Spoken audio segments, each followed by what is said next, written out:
all on this computer. There we are. All right. So we are recording. Thanks. Any other thoughts that came out from this left-hand board about debugging?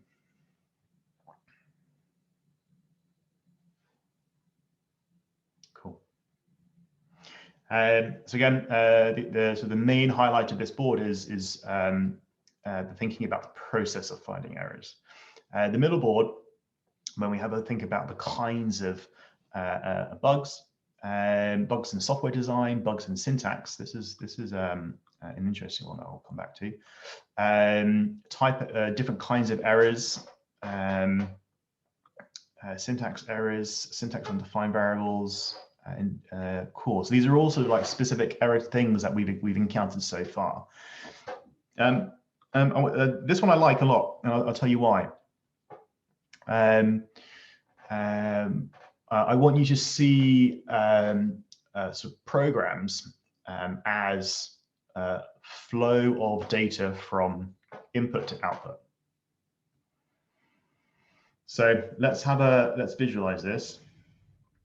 Let's take a very simple function. Let's say, for example, we have a function that is, let's say, let's go say hi function that takes a name and then does something. All right, this all it does is returns a string hi, and then, oh, I've left myself no space, but there we are. Name. Okay, sorry for my handwriting. If you want to zoom in, I probably could have actually used a text box and written out some text, but it's fine. I like to use my pen. All right, let's think about this function. Give me a quick thumbs up if you can read it. There might be some people who can't because it's my handwriting. Apologies if that's the case. Quick thumbs up. A say hi function that takes one argument called name and returns a string saying hi, and then we interpolate the variable. All right, hi, and then the name. So if we want to visualize this in terms of a flow from input to output, you might want to do something like this.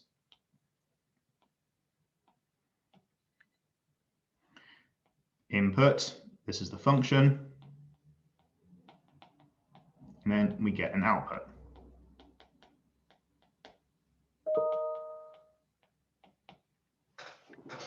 All right, here's internal stuff that happens. Essentially, we're trying to map inputs to outputs. That's what functions do. So then the question becomes, well, what happens if it doesn't work as expected? There are two possibilities here. One is we go from input, and then something in this function causes the program to break, and so we stop here. All right, this is a kind of bug that causes errors. All right, things that you've already mentioned on the left-hand side here, syntax errors. So when you try and write a program, you haven't even got to the function part, but when you try and run your program, the JavaScript sort of interpreter looks at it and sees that there's a syntax error and stops that before you even evaluate your program. All right, but it breaks before we get there. So it's a version of this. There are other kinds of bugs that do get to output, but they give you not what you expect. So imagine you try to write a function that says hello, right? So you're expecting hello a name, but our function is returning hi name. That's still a kind of bug, right? It's not what you expect. So we still get to output, but it's just a different kind.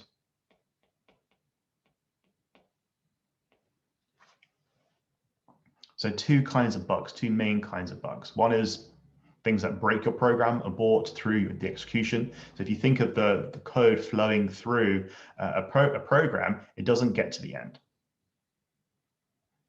Right? So we can sort of visualize this again in a slightly different way, where we go from here And at the moment, we only have one possible code path. Well, we have lots of names, but it can go from here to here.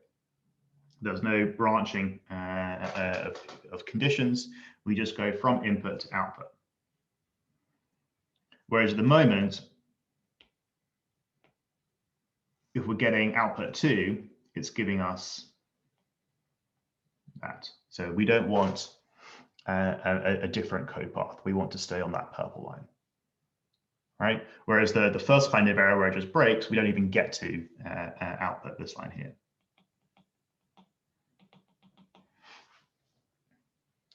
So now when we complicate things, we'll have a lot of nodes when we try and visualize the code, the way that our code travels through our program. When we give it a specific input, it might end up looking, depending on how many operations are happening, a code path that may end up looking like this.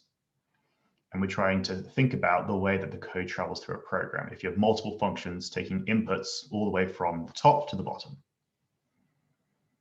If you think about the way that you maybe read the file in the sort of encryption challenges, that the file reading was started here, read file, and you're doing lots of different operations to get to maybe over here. And any one point of this, any operation that happens, if you don't get it right, might lead to bugs, because they go off on a tangent here. And so the way that we want to think about this is both thinking about programs as inputs and outputs, but also knowing there are two kinds of bugs. Do we get output? Is it what we expect? Or have we broken at some point during the execution of our code? Two kinds of bugs. One is unexpected output, and the other one is a class of an exception, right, an error. So far, so good? Any questions or thoughts on those two kinds of bugs?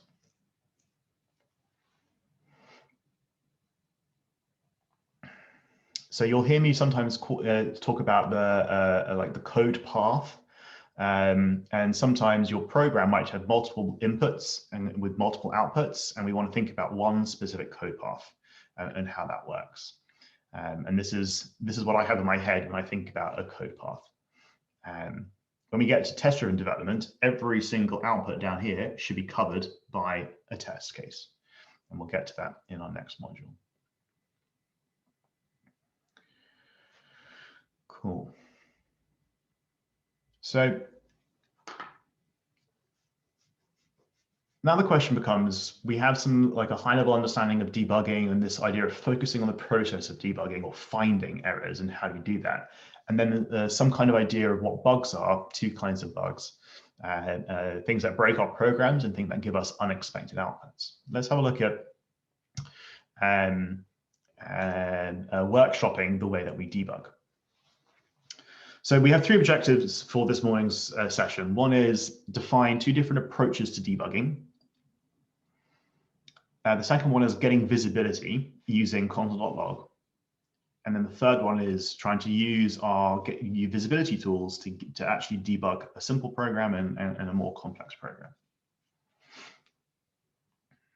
Here's a fun bit of context. The first bug was an actual bug.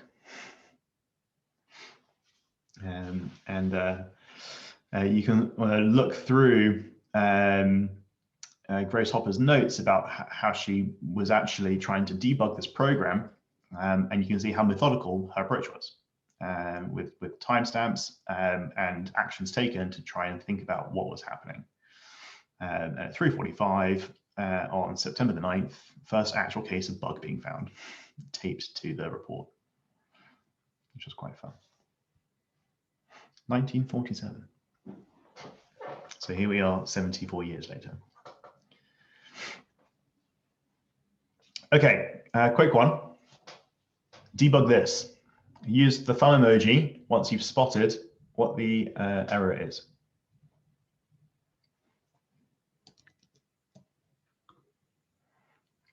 Cool, error hand raised, a few thumbs up, a few more seconds.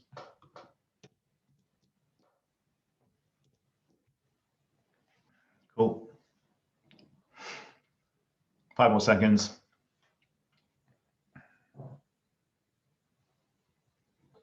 All right, and what about this one? Give me a thumbs up if you can debug this. I'll give you 30 seconds in the same amount of time.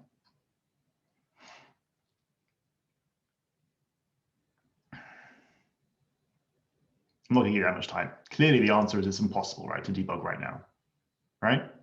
So what's the difference between these two situations? Just shout it out. What's at a high level, like what's different about these two things, these two scenarios? There's way more code in the second one.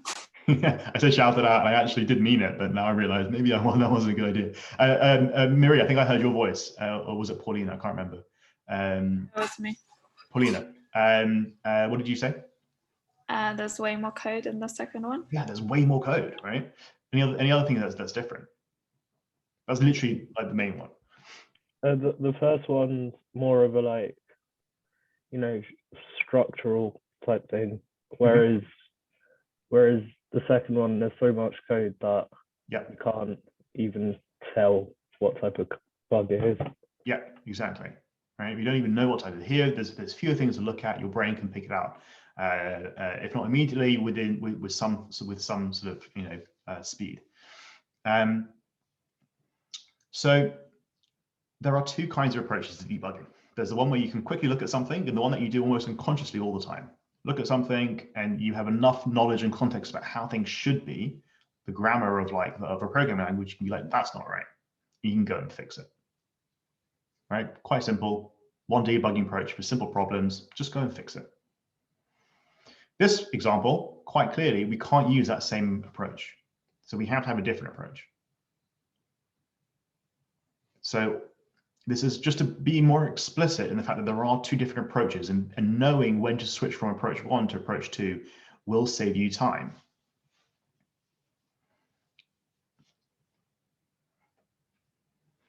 So we'll get back to actually having a look at that in a second, but a lot of your time is going to be spent debugging. If not the majority of the time you spend programming will be spent debugging. So most of your time, well, the way your sort of an early career software engineer spends their time is lots of meetings with the team, with stakeholders to understand what needs to be done, and then you'll be thinking about writing tests. And then when you actually get writing source code, you'll end up doing a lot of debugging. All right, and it's not on the easy ones; it's usually on the more difficult things. So we have to get better at the skill, both in finding and the way that we approach these problems. So you've got to be able to alternate between finding the fix and finding the problem. And that's why I mentioned at the beginning when we had a look at those definitions of debugging, finding, or the process of finding, is super important. And we've got to get better at it. These are all skills that we've got to get better at. So think of yourself as like a beginner at debugging, no matter where you are, and figure out what tools will help you get better. And to expand on that, finding the fix is all about just getting to the solution. And there's very often, I will, even on some complex problems, I'll run through what I expect are common solutions to it very quickly for the first like couple minutes before, if that doesn't get me anywhere, I'll switch to a more in-depth debugging problem. Literally, even this morning, there was a broken authentication process for me to be able to sign into Calendly. Calendly is as you might imagine, an application that helps with calendars. And we have a team account, and I was trying to sign into it, and it was booting me out and telling me all sorts of error messages. And I was like, some common solutions to this are X, Y, and Z. I went and did them. I wasn't quite clear on what the problem was. Just went and did some what I think are the common solutions. That didn't work, and so I then went to approach number 2.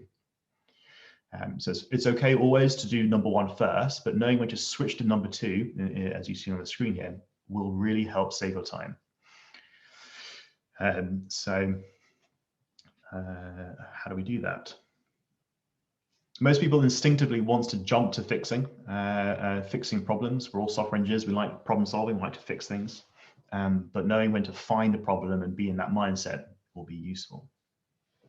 So you'll hear me a lot about get visibility. How can we get visibility in this situation? What tools are you using to get visibility? And get visibility is something that I will hammer home again and again. All right. Whenever you get stuck, how can you get better visibility in your program? 90% of your problems or your bugs at the moment will be visibility problems. How can you get better visibility over your programs? Cognitive load is a thing. All right. Cognitive load means holding a lot of information in your head at any one time. And the more information you have to throughout the way that your program runs, the harder it is to know what's happening. So we need to find ways to reduce cognitive load. So let's, rather than keep everything in our head and try and do all the mental calculations ahead, let's just ask our program to do it for us.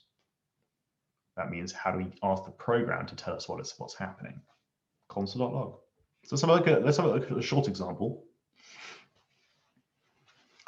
This factorial function has got a bug in it. Let's let's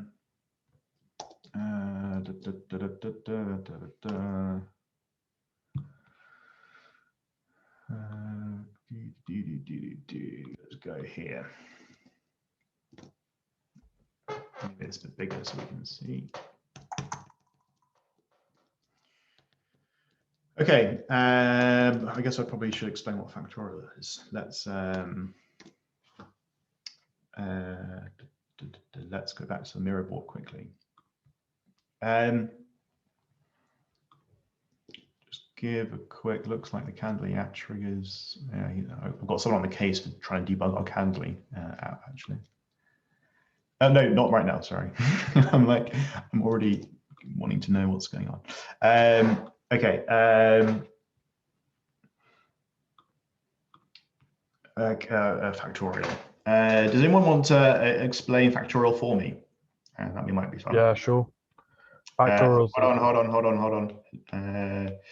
Jamie, I know that you'll know, but I want maybe to ask someone else. All right. Any other thoughts about describing what factorial is?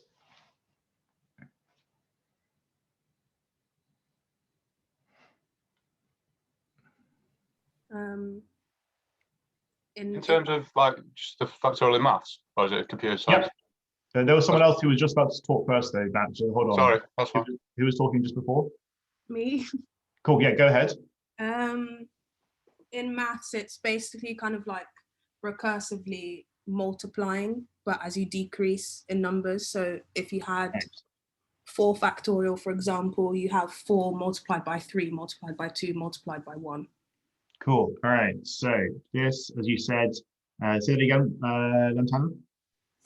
4 multiplied by 3, multiplied by 2, and multiplied by 1. Cool. And if I want to know what the factorial of 5 is, what would I do? 5 multiplied by 4, by 3, by 2, and by 1. Nice.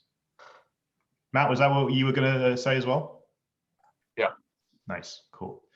Okay. Nice job, Lantana and Matt and Jamie. Factorial is, as you've all mentioned, is a function or a way of describing sort of a number that's multiplied by 1 less each time until we get down to 1. So in this case, 4 factorial, if we do the quick maths here, Lewis, what's 4 times 3 times 2 times 1? 24. Ah, nice job. And what's 24 times 5? Josh? 120. Good. Look at that. Who thought I'd be testing you on mental arithmetic? Cool. Okay. So this is the kind of function that we want to write. So if we want to go from input of 4 to output of 24 and input of 5 to output of 120, this is the function that we're trying to write. As an aside, all functions almost think in input-output tables. This will help you clarify sort of what you need to do for any kind of function or anything that you need to write. We'll do a little bit more on this. We'll do a lot of this next week when we get into design. Okay, so debugging. Let's have a look at this example. So I'm going to run it. We need to output it to the screen.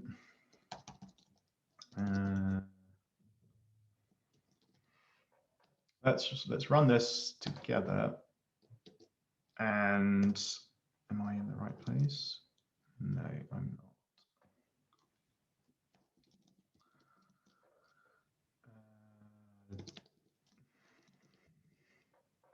Okay, this is currently my program giving me 0. All right, so what kind of bug is this? Is there an error or is this an unexpected outcome? Unexpected outcome. Unexpected outcome. Right, unexpected outcome, exactly. So now I have to sort of switch into a mode, and we're going to try and have a look at the mode of not just jumping and trying random things, which is a lot of times what beginner software engineer students do, is they just try and randomly change things until something works. And I want you to go from approach 1, which is trying common solutions and trying to find a fix, to quickly number 2, all right, which is let's be rigorous in the way that we approach this problem. Think of Grace Hopper, line by line or action by action, trying to get there. So our main tool is console.log. So in our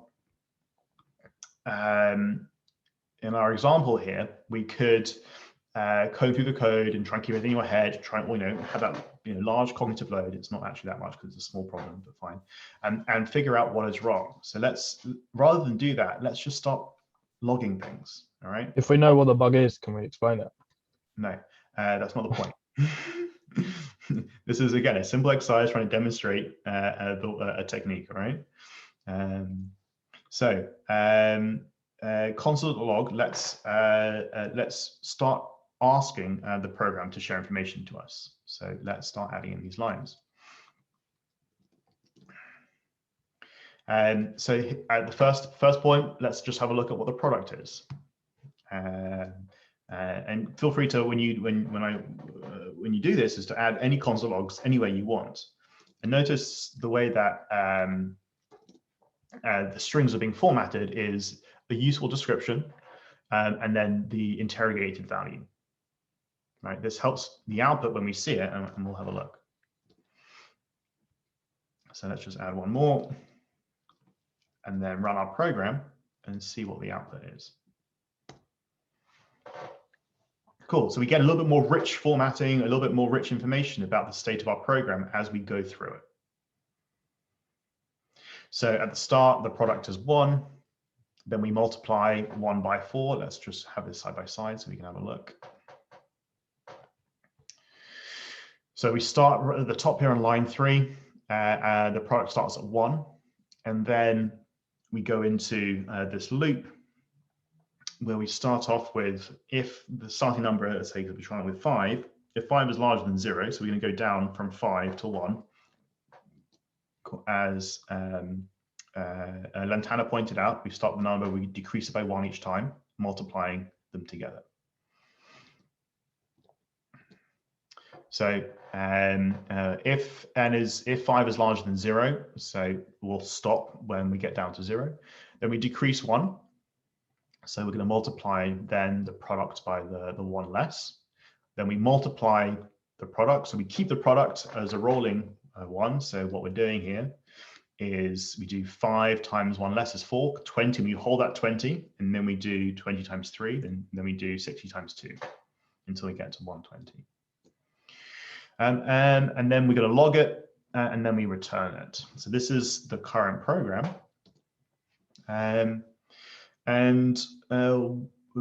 What do we notice? Let's go, Zach. Yeah, go ahead. You were about to say something. We multiply it by 0 at the end. Yeah. And that looks like it just comes from, because we've got that n is greater than 0. Mm-hmm. So when n is 1, it takes away another 1 in the next line. So then when we multiply it by n, it just becomes 0. Yeah, exactly. So you're right, halfway at the moment. When we multiply anything by 0, we get 0, right? So we've taken one too many away. That's exactly right. Anyone else? If we try and think about how we're mirroring the way that we know it should work, we do. We need to multiply by 5. Can anyone see 5 in the output here? So we're taking away 1 too early. Because we're taking away 1 too early. When we start off at the top here, we multiply 1 by 4, not 1 by 5. In the way that it should mirror, we should do 1 times 5, and then 5 times 4, and then 20 times, et cetera, et cetera. So we get a little bit more information. Oh, that's my Spotify. There we are. We can get some rich information about our program to help us understand where the error is. So we've spotted that we multiply by 4, where we should start by multiplying by 5. And that might solve Zach's problem if we do 5 down to 1 rather than 4 down to 0, because we end up multiplying by 0, which is where we get 0. So let's have a look at where we are subtracting. So we're subtracting here. Where might we put this better? Marie, what do you think? If we're subtracting too early, where can we put this? Just before the while loop is initiated. That would be even earlier. What about later? Where do we multiply the product by the number? Okay, so that's underneath the second console log. So we want to do this first before we subtract. So let's move this to here. So then when we run our program, we can see that we get the right output. We start by multiplying 1 by 5, and then we subtract down to 1. And away we go. All right, and the way that we got there was by getting some information logged to the screen about the state of our program as it executed, so we could get visibility. Then we found the error by inspecting our output, going to it and having a look at the subtract, and then moving it to rectify, right? So the first step here was trying to log the information to the screen so we could get better information, and then we could find the error. Cool. Thoughts on this, on how we did that?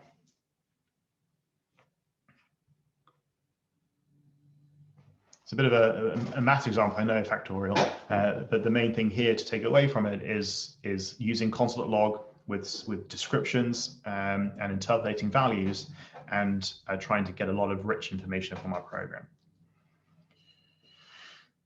So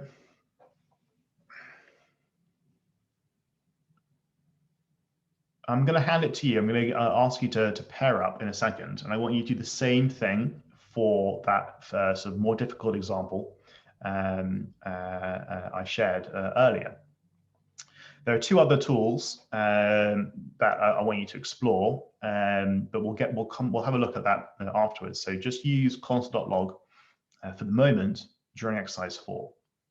So really inspect each part of your program, inspecting variables, inspecting operations that are happening 1 bit at a time, using console.log with a description string, as we were doing here. So just add lines and try and describe what's happening, and then variables or operations.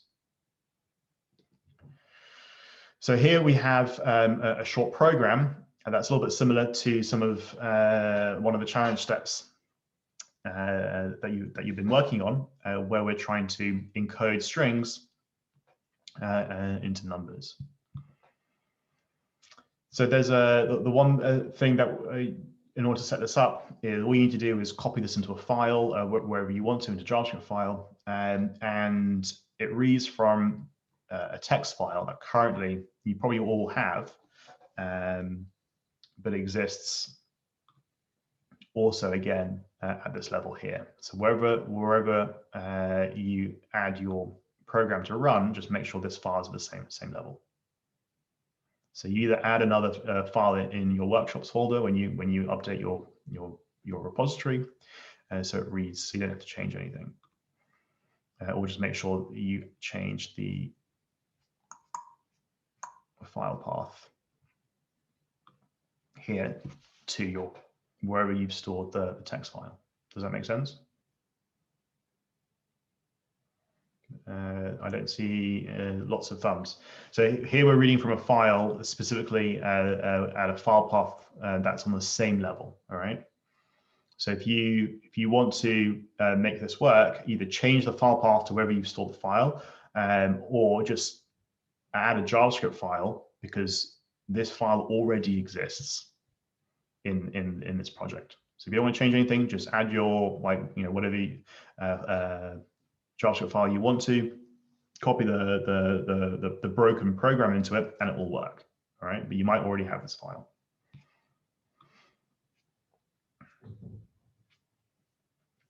Okay, so the focus now is pair up. I will actually send out the pairs because I haven't yet, and use console.log slowly, line by line, to figure out where the errors are. All right, the outcome here is not necessarily to debug it, but just practice console.log through this program. All right, have a look at how it's going. Sound good? Cool. I'll give you about 20 minutes, half an hour to just step your way through this using console.log, and let me release the. No.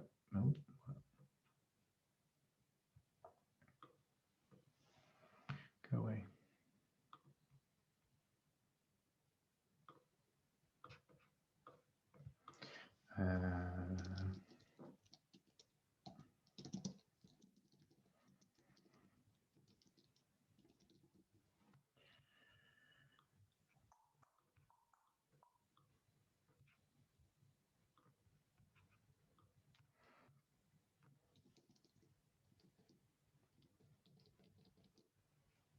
Cool. Jamie and Sophie, let's pair you up. Sophie, you're the new Mary Poppins, all right?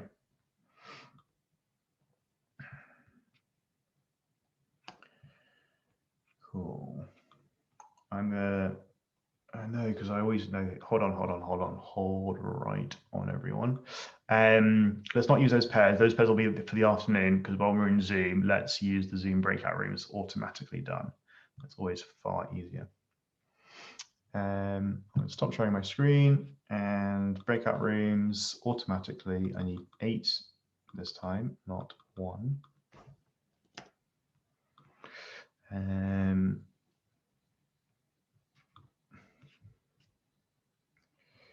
Who we're missing this morning? Ritik. Ritik. Okay, thank you. I will. Aiden, currently you are the lone wolf without a partner. I'm tempted to put you into a 3, or would you prefer to work by yourself this morning? I don't mind either way. I won't ask you to pick favorite, so I'm just going to throw you into a room.